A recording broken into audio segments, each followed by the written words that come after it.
This is Real News Media TV, coverage you can trust. Please like, share, subscribe, and hit the notification bell. Select all for daily news updates. Couple in $85 million cocaine seizure each granted $5 million bail. A July 26 return date has been set for the couple charged in relation to the seizure of cocaine valued at approximately $85 million in St. James. Bank employee Sheena Headley and her husband, Chad, are charged with possession of, dealing in and taking steps to export cocaine. They were each offered a $5 million bail when they appeared in the St. James Parish Court last Friday. The wife is being represented by attorney-at-law Maurice McCurdy, while her husband is represented by attorney Martin Thomas. Allegations are that about 6 p.m. on June 15, cops from the Area 1 Narcotics Police Division carried out an operation at a premises in Goodwill, St. James. During the search, 10 rectangular-shaped packages were found in the trunk of a Toyota Prado SUV belonging to Sheena Headley.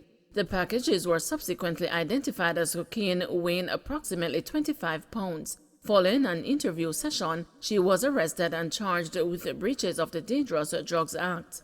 The Narcotics Police subsequently issued a release identifying Chad Headley as a person of interest who could assist in the investigation. He was later taken into custody and was arrested and charged.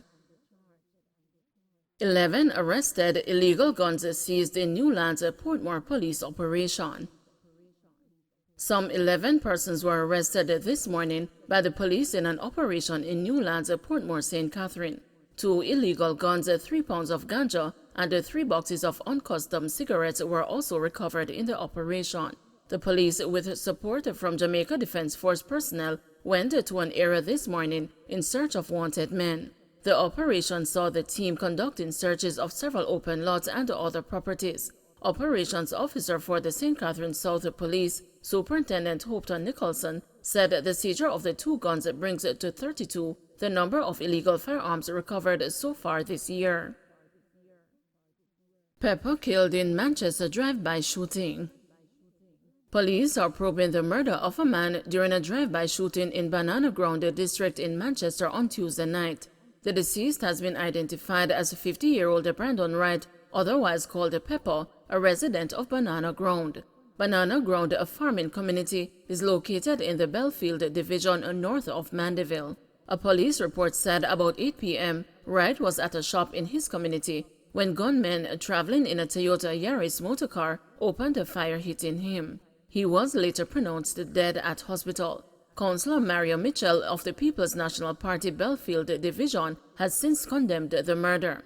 This kind of barbaric act we are not accustomed to in Banana Ground. I urge the police to act swiftly and get the matter cleared up so the citizens can be assured that all is well and the community is back to its normal, peaceful and tranquil self, he said. Statistics from the Jamaica Constabulary Force show that up to June 26, Manchester recorded 20 murders compared to 13 for the corresponding period last year. Nephew held for murder of his 77-year-old uncle. A nephew who was listed as a person of interest in the grisly murder of his 77-year-old uncle was nabbed last night by the police. A senior police source confirmed that Samuel Waldo was held in the community of Kencott in the St. Andrew Central Police Division late Tuesday. He is now in the custody of the St. Andrew North Police. The search for 77-year-old Derek Reds Lindsay, who mysteriously vanished from his home on Saturday, June 4, ended in sorrow 2 days after when burnt remains believed to be his were discovered in bushes in Cavaliers, St. Andrew. Waldo was being sought by the police as a prime suspect in the murder. Investigations led to Waldo's house at Brooks Level in Stony Hill, where bloodstains were found inside his home. 2 suitcases were also missing from the home shared by the 2 men. Derek's daughter, Lorna Lindsay, told the news that her father was killed at his Brooks Level St. Andrew home and his dismembered body stuffed into 2 suitcases and transported approximately 5 miles by taxi to the dumping site in the woodland. The taxi driver, who was reportedly chartered, took the police to the location in Cavaliers where he dropped off the suspect with what appeared to be luggage. The police and the community members launched a search, and Lindsay's dismembered burnt remains were found in bushes about 11 a.m. Monday, June 6. Waldo was subsequently asked to turn himself into the police as all efforts to locate him had failed. September 14 committal hearing for taxi operator charged with a fatal Manchester mob attack. A committal hearing has been set for September 14 for taxi operator Orlando Powell, who is charged with the murder of the man who died after being beaten by a mob in Manchester last month. The hearing is to determine if the case will be transferred from the parish court to the circuit court. Bail was extended when Powell appeared before the Manchester Parish Court today. Parish Judge Monique Harrison accepted the prosecution's request for the case file to be served on the defense on or before Thursday, July 28. Powell is being represented by attorney-at-law Yolanda Kiffin. Chieftain Campbell, 62, was attacked and beaten by a mob in Mandeville on May 6 after being pointed out by an unknown individual as someone who had allegedly robbed a man some time ago. He was subsequently found with a bloody nose amid a crowd at approximately 2 p.m. along Manchester Road by police who were on foot patrol. Campbell was taken to the hospital where he succumbed to his injuries. An autopsy confirmed that Campbell died as a result of blunt force trauma to the head and neck. Hundreds gathered last Saturday at the Victoriatown Full Gospel Assemblies Church in Victoriatown in South Manchester to bid farewell to Campbell. Fisherman murdered in Milk River, Clarendon. A fisherman was killed at his home on Dorothy Lane in Milk River, Clarendon on Tuesday. The body of 41-year-old Damian Elliott was found by relatives about 2:30 p.m. The body had bullet wounds. No motive has been established for the killing. Mixed views on bid to secure death penalty for Shane Barnett. There are mixed views from attorney Clyde Williams and human rights advocacy group Jamaicans for Justice following the Office of the Director of Public Prosecutions filing a notice of death penalty in the Supreme Court on Tuesday for the sentencing of Shane Barnett. Mr. Barnett is accused of killing 31-year-old Kamisha Wright and her 4 children in Cocoa Peace, Clarendon last week, Tuesday. Attorney Clyde Williams said while he does not believe the death penalty is a deterrent, the Office of the DPP's intention to seek that penalty in this instance is valid, taking into account the amount of trauma inflicted on those that were yet alive when the first death took place. Mr. Williams also suggested that the use of a knife as the murder weapon could have added to the gruesome nature of the killings. Post-mortems are being done on the bodies of Miss Wright and her children. But Jamaicans for Justice Executive Director Michael Jackson has said the group does not support the death penalty. Ms. Jackson insisted that punishment is not a deterrent to crime.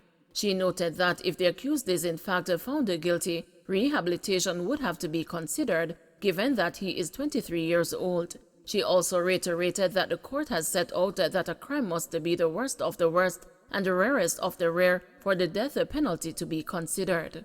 Further, Ms. Jackson contended that the reimposition of the death penalty would be problematic in a country with a flawed justice system, which disproportionately affects certain groups of people, including the marginalized, the poor, those who can't afford the top attorneys, and those who do not have the benefit of the due process that ought to be afforded of all of us. With the country already quite violent, the JFJ executive director argued that it cannot go down the road of an eye for an eye. Prime Minister asked to tell Jamaicans the cost of failed Johnson Smith bid for Commonwealth job. Government is being called to tell the nation how much money was spent on the failed campaign by the country's Minister of Foreign Affairs and Foreign Trade, Kamina Johnson-Smith, to unseat the Dominican Baroness Patricia Scotland as Secretary General of the Commonwealth. Johnson-Smith lost her bid for the top job during last Friday's vote at the Commonwealth Heads of Government meeting in Kigali, Rwanda. She polled 24 votes to Scotland's 27 in a closely contested race that had threatened to divide CARICOM. Prime Minister Andrew Holness, in the face of criticism, had stoutly defended Johnson-Smith's candidacy since it was announced in a Jamaica House statement in early April. Since the surprise announcement, the Prime Minister of Antigua and Barbuda, Gaston Brown, described Jamaica's decision as a monumental mistake which he said threatened to divide the CARICOM. The decision was also criticized by Dominica's Prime Minister Roosevelt Skerrit. Since she lost, the opposition People's National Party has also accused the Holness administration of dividing CARICOM and said they were left with eggs on their faces.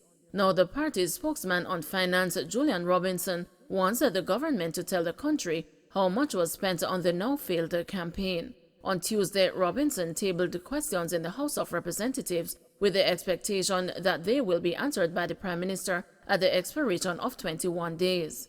Holness has been asked the following: the total cost of the campaign for Jamaica's candidature for the post of Commonwealth Secretary General, the cost for airfare and accommodation, and the cost for marketing, communications, and public relations for the campaign. Confirm if Finn Partners provided public relations, media relations, and thought leadership services for Jamaica's candidature for the post of Commonwealth Secretary General. If the answer to 2 is in the affirmative, would the Prime Minister state by whom that company was engaged, the duration of the contract, the amounts paid and payable to the company under the contract, and the source of the funds to pay the company? Indicate whether the government of Jamaica received any financial or other support from any other government or non-Jamaican entity in connection with Jamaica's candidacy.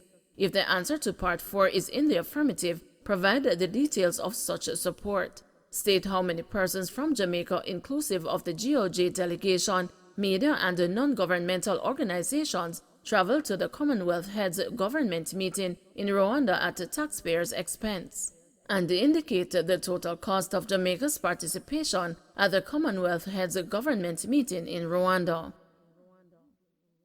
Don't forget to like, share, subscribe, and hit the notification bell. Select all for daily news updates.